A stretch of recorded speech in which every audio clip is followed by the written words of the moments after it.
Excuse me, madam, but have you seen this man? No. What's he done? Nothing.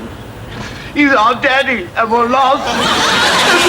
We can't find him.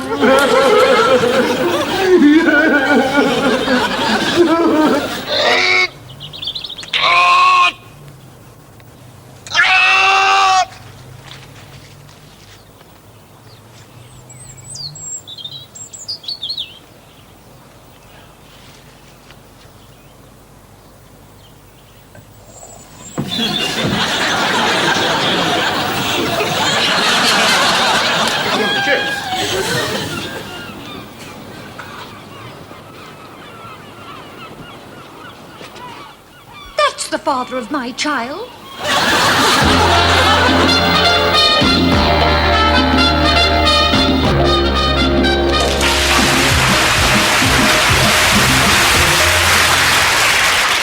Thank you very much and good evening and welcome to the show. This is the last show.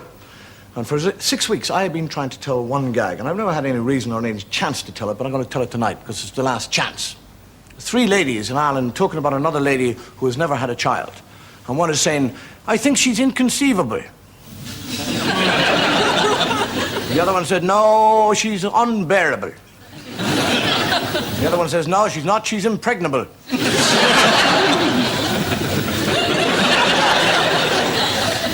Before the battle of the Big Horn, the great Sioux chief, Sitting Bull, said to Custer, Hosama, Wata, Wa, Ona, Kuyata Hapa.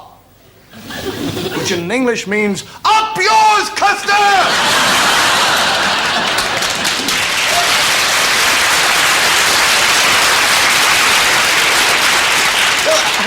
I love those things. Have you seen them? When the 7th Cavalry is going to charge, they always say to the bugler, sound the charge, and he goes, how the hell could you blow a bugle on a horse? The other day, I was out talking about golf. We were chatting about golf. I was playing a game of golf. I'm chatting about the game of golf. And we're talking about that ladies have a much different approach to golf than men. For example, ladies on a golf tee will shout 4, score 7, and mark 5. You get a little drunk on a golf course being taught by the pro, and the pro says, all you've got to do is put the ball down, draw back, keep your head down, and strike the ball. He said, well, how do you want me to strike it? He said, strike it up in the direction of the flag. And he goes, boom, and the ball goes as straight as a die, up onto the green, and stops about a half an inch from the hole. And they woke up, and the drunk says, what do you want to do now? He said, hit it into the hole. He said, why didn't you tell me that in the first place?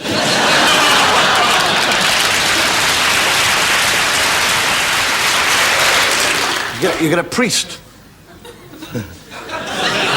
Not a priest, but there's one priest, and he's a mad fanatic on playing golf. And on Sunday morning, he wakes up at about 5:30, has a look around, sneaks out into the golf course. There's nobody about. And he gets onto the first tee. And as he's just about to play the ball, St. Peter up in heaven is looking down. And he goes, God! God! You didn't know St. Peter was an Irishman, did you? God! And God comes up and he said, what do you want? He said, look at that fella, that priest, playing golf on the Sabbath. Are you going to punish him? And God said, I will. And the priest smacks the ball and it goes right through the air beautifully and drops straight into the hole. A hole in one. And St. Peter said, I thought you said you were going to punish him. He said, I did. He said, how do you mean you punished him? A hole in one punishment? He said, yes. Who can he tell?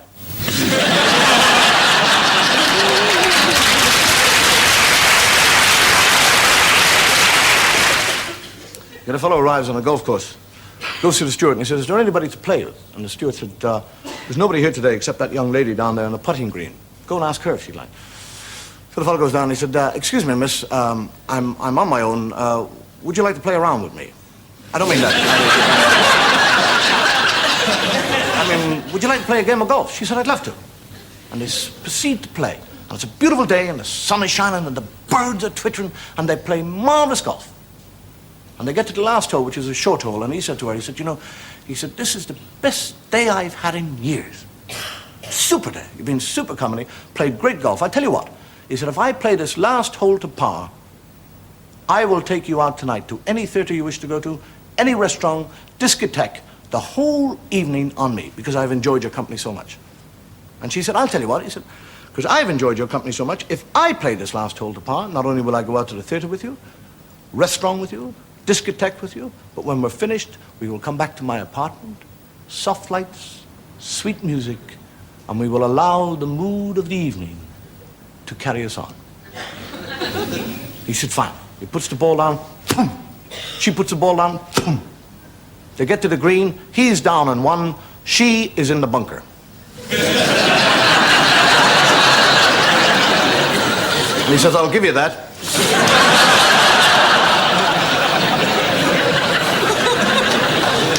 You see, you laughed too quickly there that time. You wound it up too quickly. A little fellow on a golf course in Ireland, and there's many great golf courses in Ireland, and he's just about to play off, and he's playing against a man that he hates and detests in life more than anything else. His whole ambition in life is to beat this man at golf. And he's just about to play off, and choom, onto his shoulder, a leprechaun. And the leprechaun looks at him, he said, would you like to get this hole in one? He said, I would. He said, well, I'll tell you what, he said, I'll sprinkle a little bit of magic, you'll get that hole in one, providing that you make one promise to me, that you will never desire, covet, or need, or want a woman in your life. Will you give me that promise? He said, I will. He puts the ball down, boom, hole in one. 18 holes in 18. He not only beats the fella, he murders him, and he's delighted. At the end of the game, the little leprechaun appears again. He said, you won't forget your promise? He said, no, I won't. He said, you'll never have anything to do with a woman in your life? He said, I never have anything to do with a woman in my life. He said, what's your name? He said, O'Malley. He said, what's your profession? He said, I'm a Catholic priest.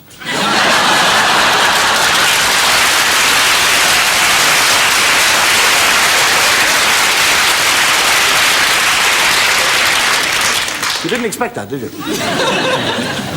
See, that's the great thing about life, is the unexpected. Have you ever thought, you know, you're sitting there at home and you're thinking, God, what a boring day it is. And you go out and you go around a corner and you meet a fellow you haven't seen for years. And you have a great time. That's the whole joy of life, is the unexpected. And this is shown no way better than in comedy. A thief broke into the Tate Gallery late last night and got away with several very valuable pictures.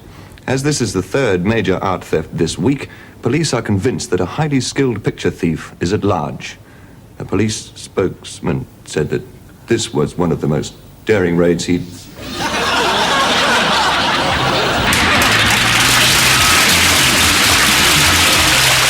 Quiet studio, please. This is a take. Can we have some quiet, please? Clear the set, please. Right, Savannah de Bergerac, scene one, take one.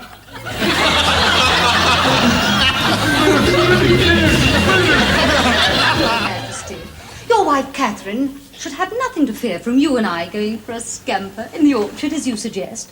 For you see, sire, you are a man of huge appetites, and you've become very large. I think your days for catching maidens such as I are over. The man who catches me must be fleet of foot and fair of frame. So farewell, fat Henry.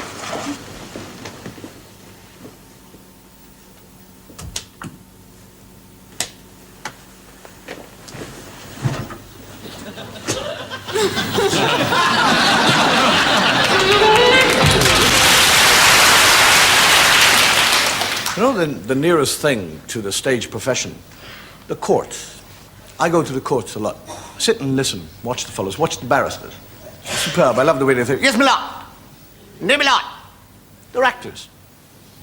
You get the court, and the judge, he said, I see that we have a new counsel for the defense here today, a young man who has never appeared before me. Counsel for the defense, what is your name? The fellow steps out and said, Bury, my lord. He said, Bury, Bury. How do you spell Bury?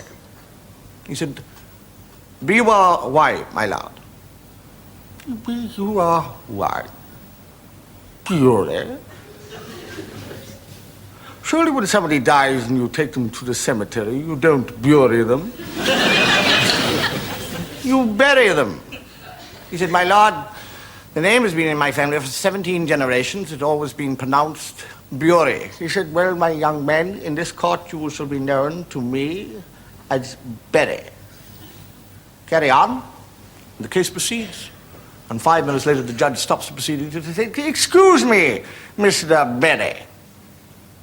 Do you find the proceedings of this court amusing? He said, no, my lord. He said, why are you smiling? He said, well, my lord, it is like this. Over there sit 12 true and just men who think they are sitting on a jury. You and I know different.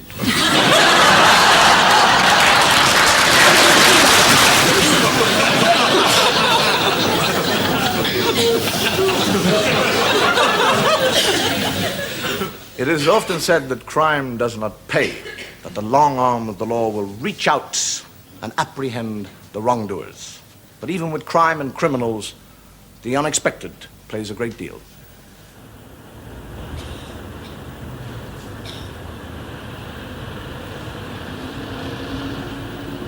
Stocking! What, both of them? No, one stocking. Come on, give me a stocking. That's it. That's it. Come on, stocking. Thank you.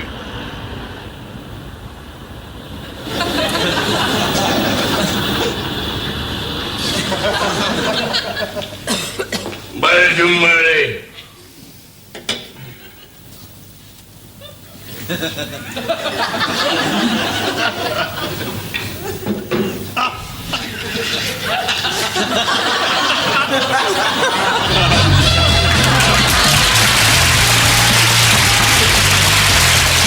Okay, Cannelloni, up against the wall. A new shot, Harry, come on. Come on, Scarface Mick, up against the wall. Okay, you guys. There ain't a prison in the world that can keep me and my boys in.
I arrest you in the name of the law. I arrest you in the name of the law. You'll have to speak up, mate. I'm a bit deaf.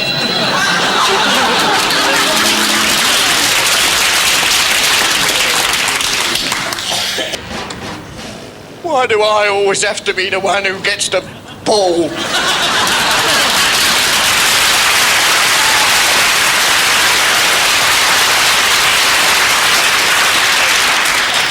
We all tossed up as to who was the one who wasn't going to do that. He lost. He came back with burnt fingers, a hernia. You want to do something about that bulge, Michael, I tell you that. The only person who sits on a stool and gets a hangover.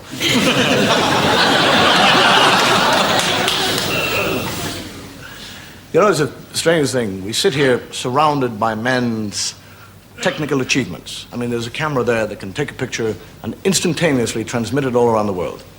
Somebody else can flick a switch and the whole place is flooded with lights. I accept this. I don't understand it. I accept it. I don't even know how radio works. I mean, I don't even know how I worked. If it all went off tomorrow, I would finish up in a cave eating raw meat. We owe a great deal to man's ingenuity. Let's take a look at some of man's famous inventions and what inspired them.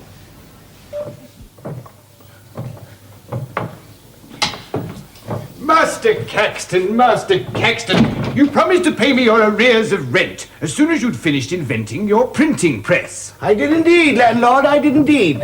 And so I shall.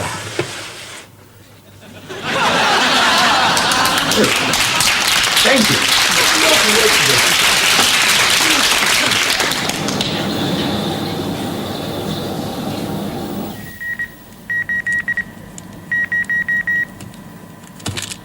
It works. I can understand it.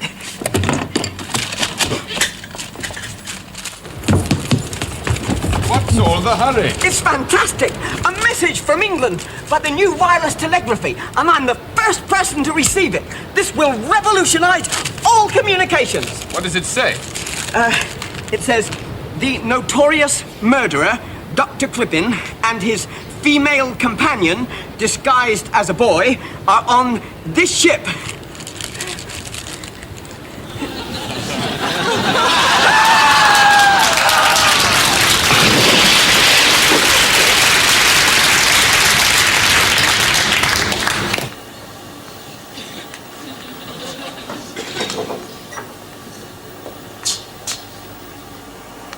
That's it. That's it. Energy from steam. Power by steam. A machine powered by steam. That's it.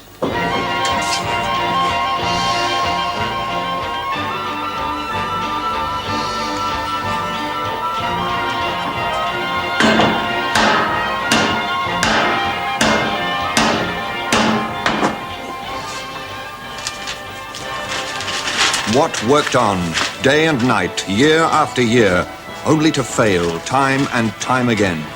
Then, after 3 years of defeat and disappointment, James Watt's dream was finally fulfilled. An engine powered by steam.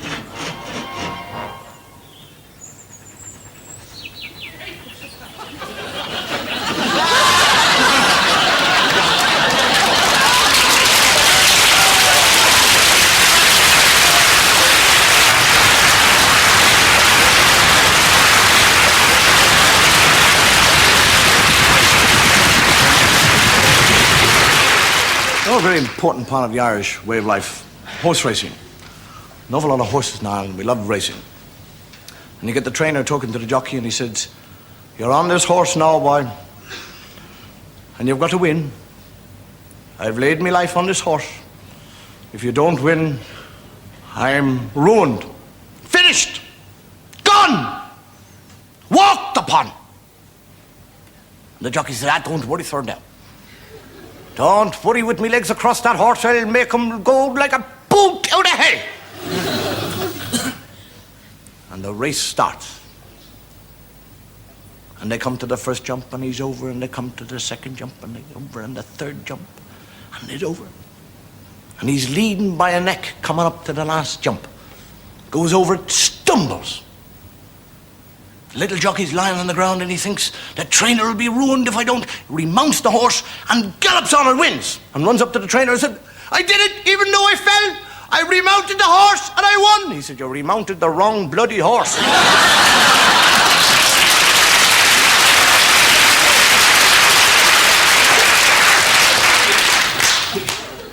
You get the two fellas at the dogs. And they're saying, what do you fancy for this one here?" I said, I think trap two for this race. And there's a fellow behind him, and he said, "I wouldn't bet on trap 2 if I were you. Trap 5 is a winner. Trap 2 is in there as a blind." He said, "Do you think so?" He said, "Yeah." So they put the money on 5. And it goes down, and 2 wins. So they said, "What about the second race?" He said, I think 1 for this one." He says, "Right, we put the money on 1. Your man's behind him again." He said, "Oh, no. 1 is a terrible lame duck. He's only there as a runner. I wouldn't touch him." He said, "You said that the last time." He said, "The last time I made a mistake, but this time, don't bet 1. Put your money on 6. He said, "What do you think?" He said, "Well, he seems to know an awful lot about it. You better put the money on 6. He says, "Right." Put the money on 6, it goes down, 1 wins. They go right through the card. They lose everything. The end of the race, he said, how much have you got? He said, I got 4 bob. He said, God, I'm starving. Will you go and get 2 cheese sandwiches? He says, right. He goes off, comes back with 2 ham sandwiches. He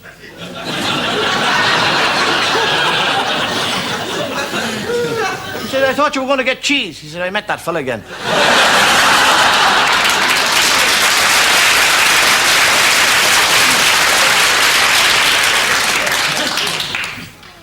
They say if an Irishman is blessed with the ability to talk, he's kissed the blarney. They say if an Englishman is blessed with the ability to talk, he's a politician. They say if a Scotsman is blessed with the ability to talk, he's sober. There are people of every nation who can sway others by the power of oratory. Do you have a last request? I would like to talk to your caballeros. Okay, if you wish. Hey, Jose, Manuel, Pedro, Juan. Don't you remember me, huh? We were bambinos together. We all played together. Hey, Manuel, we used to chase the pretty girls, eh? Jose, I saved you from drowning. If I had not been there, you would be dead. And now, we are the same people. The only difference, you fight for the imperialistic fascist overlords. I fight for freedom. Can you not see that they are raping our country? What is the matter with you? Don't you love your country? Don't you want to walk down the road as a free man? Don't you want to walk down the road with your head held high? I beg of you, brothers, throw away the shackles. Join me in the fight for freedom. See? Hey, Capitan, do you have your last request?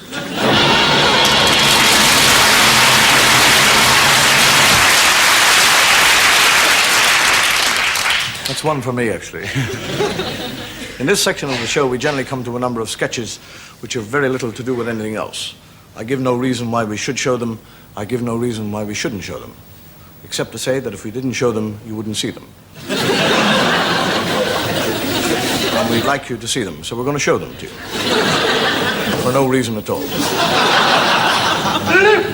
Left, hold, right, turn, ready, and...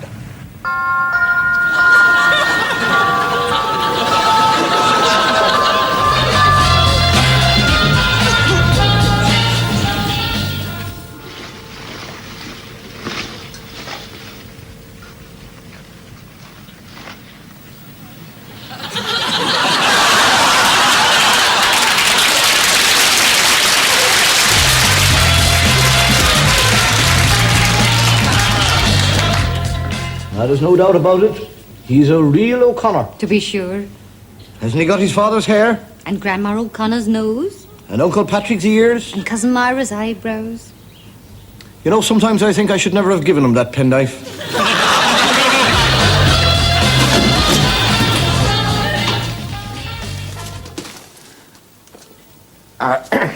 Lieutenant Carruthers reporting for duty, sir.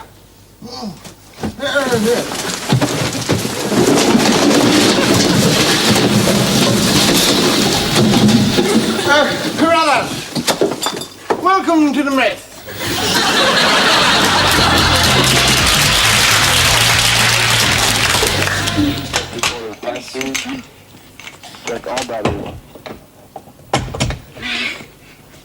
Oh, off to the moon again. All systems go. 5, 4, 3, 2, 1, 0.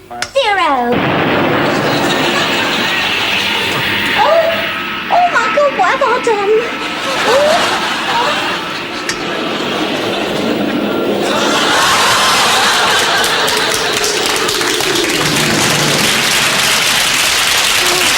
Thank heavens for that.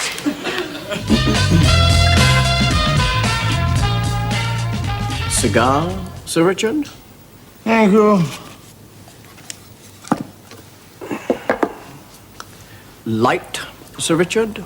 Thank you.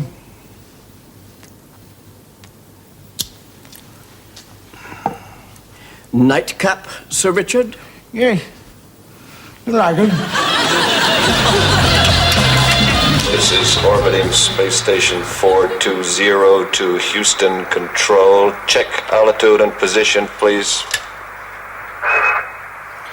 Houston Control, your altitude is still 100 miles directly above London, England. Your velocity exactly matches that of the Earth. So you have been in parking orbit above London for exactly 2 hours and 5 minutes.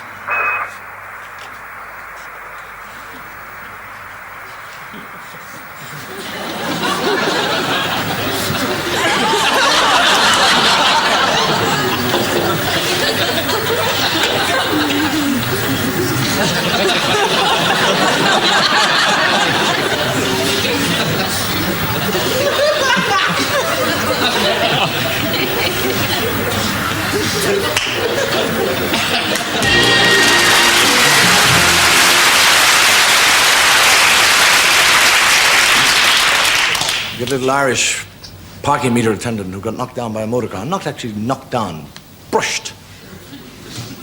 And he's lying on the ground. Oh, my legs! Oh, my legs! Oh, God, I'll never work again. Oh, no. The fellow gets out and he says, there's nothing wrong with you. He said, I know that, and you know that, but I'll take you to court and I'll sue you for thousands of pounds. They don't know it. No, me legs. Me legs. I'll go into that court in a wheelchair and I'll get the sympathy of the court and it'll cost you thousands. No, me legs. And the fellow says, all right. He said, you might get away with that. He said, but it means that you'll be confined to a wheelchair for the rest of your life because I'll have a fellow watching you, every move. And if you ever step out of that wheelchair, he'll be onto you. I said, he won't, oh, me legs. Oh, he won't. No, he won't. Because as soon as I'm awarded them thousands of pounds, I'm going to get up to London Airport. I'm going to get a plane to Paris. And I'm going to get a train out of Paris to Lourdes. And you're going to see the quickest miracle you've ever seen.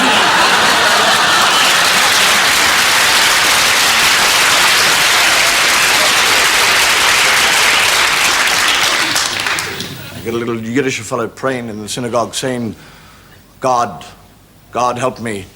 My son went to Israel and became a Christian. And a voice from heaven said, it's funny you should say that.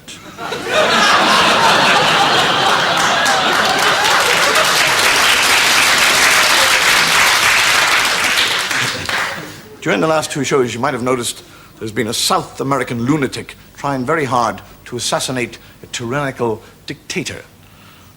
He tried this way.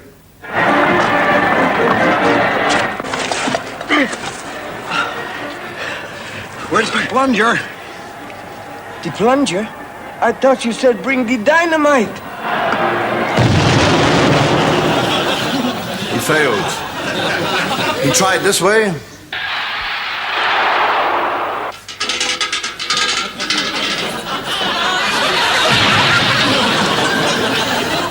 He failed.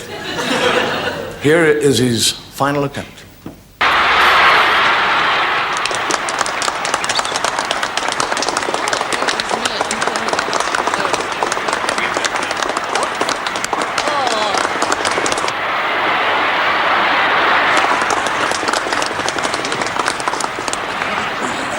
Well, it is a time since we have been to the football match. And I am so excited. I like always to be excited. Morning, give me more of that.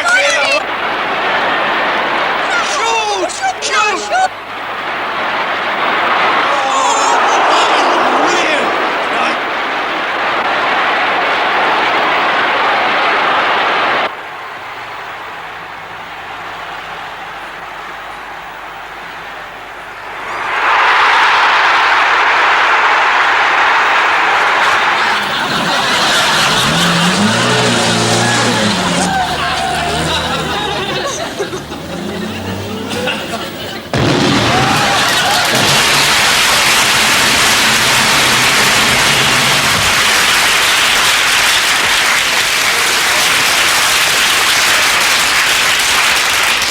Judas, traitor, turncoat.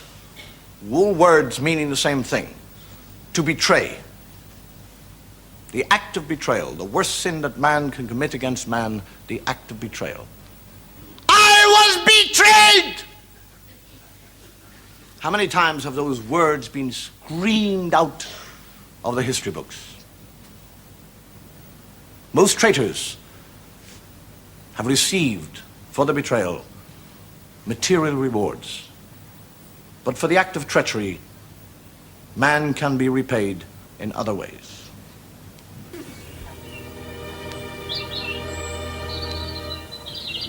Lady of the Lake!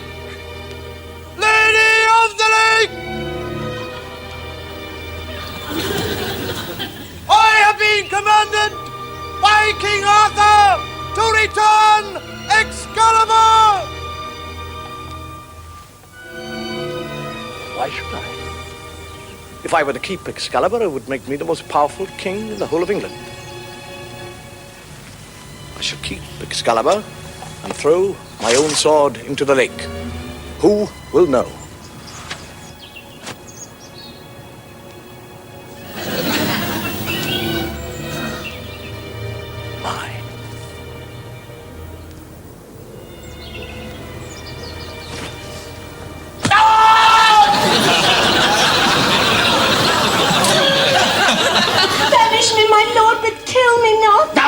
But let me live tonight. Being done, there is no pause. It is too late.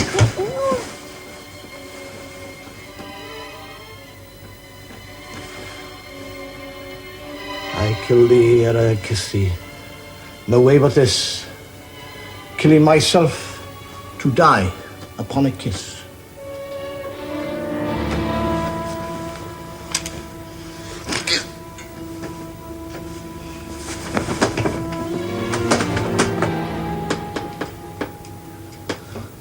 I always said mixed marriages would never work. Gather to me, my knights. There is a man in my kingdom I would have dead. He is too good. He is too obedient. Whatever I ask, he does. Yet I do not trust him. He is too eager. With a yes, my liege. No, my liege. You called my liege. I think he would have my crown. I will have his head. You have but to name him, sire. Aye, my lord. To name him, my liege. Thomas a Becket, Archbishop of Canterbury. Is there a man among you who will rid me of this turbulent priest? He's a man of God. Which of you is not feared to strike the first blow? I, Reginald Fitzurse, will strike the first blow, my liege. Then swear upon my sword. I swear. At last, I shall be rid of Thomas a Becket! You called, my liege?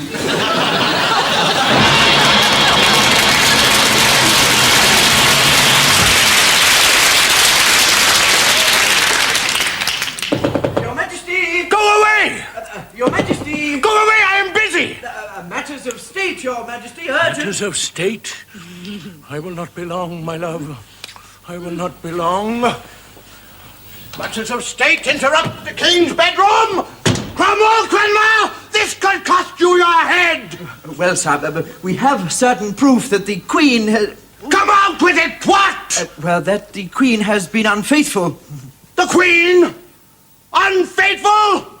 You mean she had a lover? Yes, sir. Several, sire. Who? Sir Francis Weston. Henry Norris. Mark Smeaton. To name but a few, and others too numerous to mention. The Queen! The Queen unfaithful! There is one thing I cannot stand. Is somebody who is unfaithful to me. I cannot stand infidelity! Unfaithful! No, never, my lord. Not you, my love. The Queen.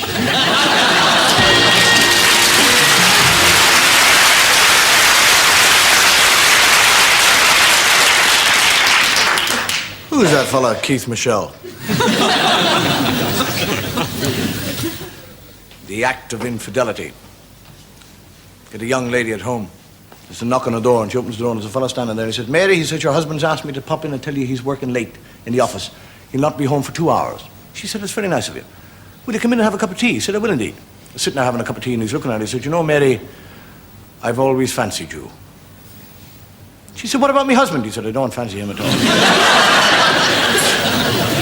I've always had the picture in me head of my arms circling around your minute little waist, your soft, voluptuous lips close to mine, and I see a picture in me head of you and I darting upstairs together and committing one of them deadly mortal sins. She said, what about my husband? He said, he won't be back for 2 hours. And besides that, if you and I go upstairs together, I have in my pocket for you £18, 18 shillings. She says, for me? £18, 18 shillings? If we go upstairs together, they're up there. Happens, he leaves 2 hours later, the husband comes back and she says, your friend popped in to tell me you were working late. He said, never mind that. Did he give you me wages?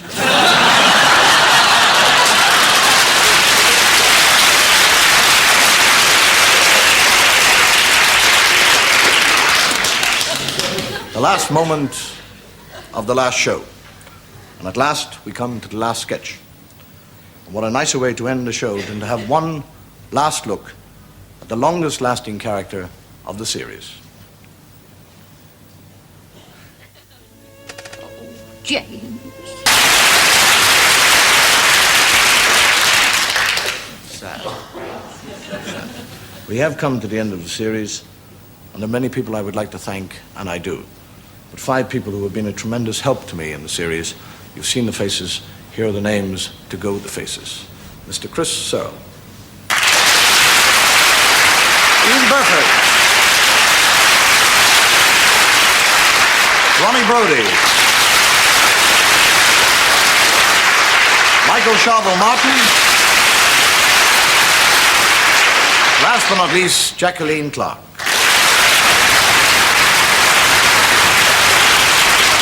But most of all, I would like to thank you, the viewers. So I do thank both of you.